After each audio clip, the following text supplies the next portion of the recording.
Hola amigos, bienvenidos nuevamente a el canal de español con la señora Pérez. Today we're going to be looking at accents. Yes, these can be somewhat tricky, but hopefully by the end of the video you will feel more confident in utilizing these when you're speaking and writing. But before we get started, go ahead and subscribe to my channel and click on the bell to be notified when I upload new videos. In the Spanish language, we have three types of accents. The first one is the well-known tilde, which is almost like a mustache on the letter N, the acute accent that is usually indicated in speech with words that are stressed, and the diaresis.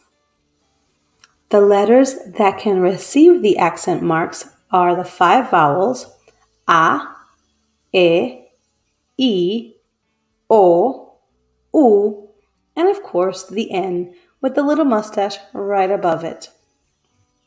Rule number 1 in the accent game is the stress rule.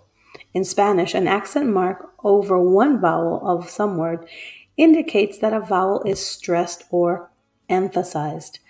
That is known as a stressed syllable.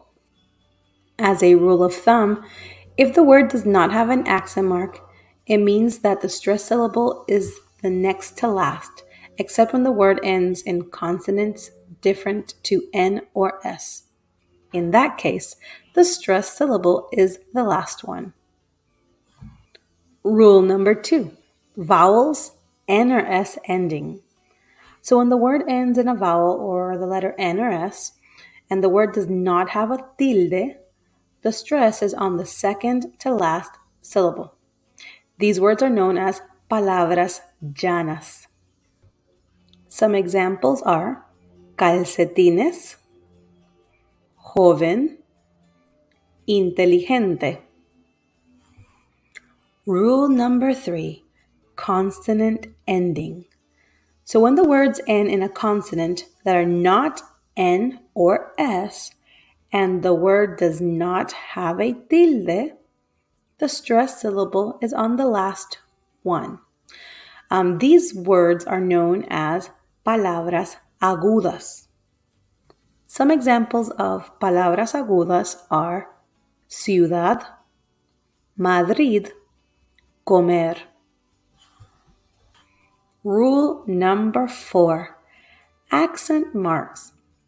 When the word's stress does not follow rule number 2 or 3, add a mark, meaning that the stress does not lie where it normally does.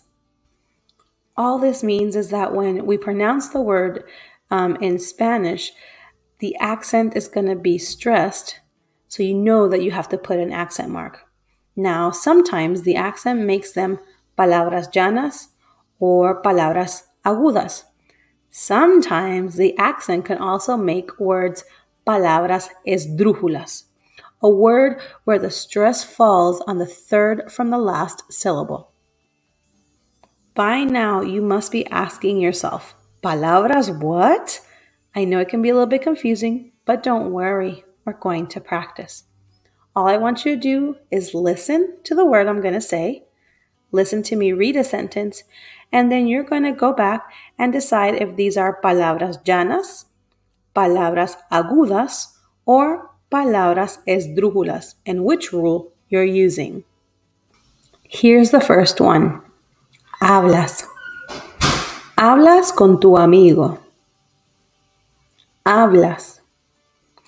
Hablas con tu amigo.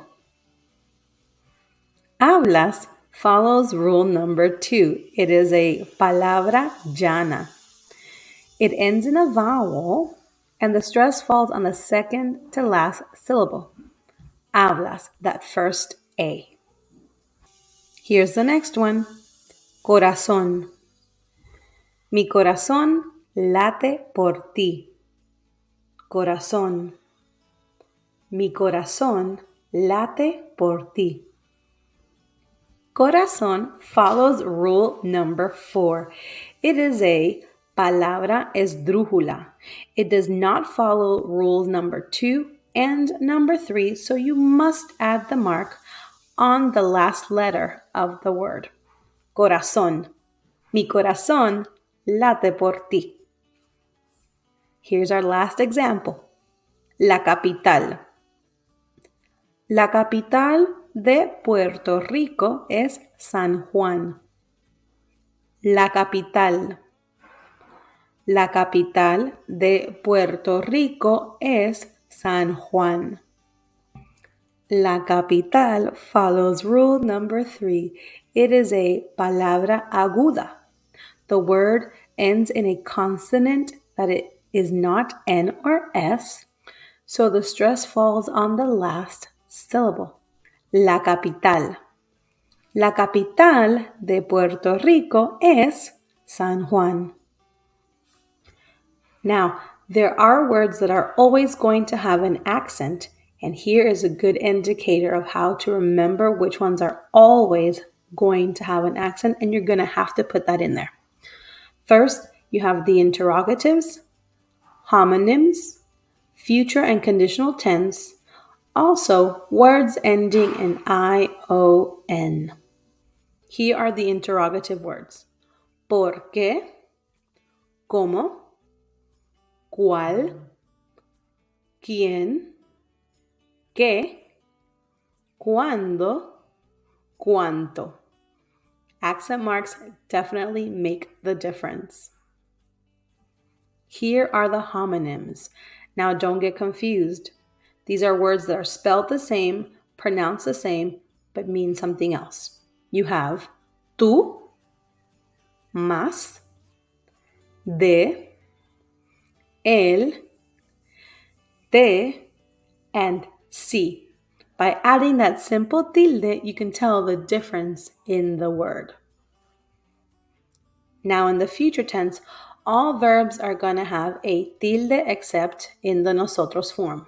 For example, if we want to use the verb hablar, you would simply say, yo hablaré, tú hablarás, él hablará, nosotros hablaremos, vosotros hablaréis, ellos hablarán. All with tilde except nosotros. All verbs in the conditional form are going to have an accent. Here's an example.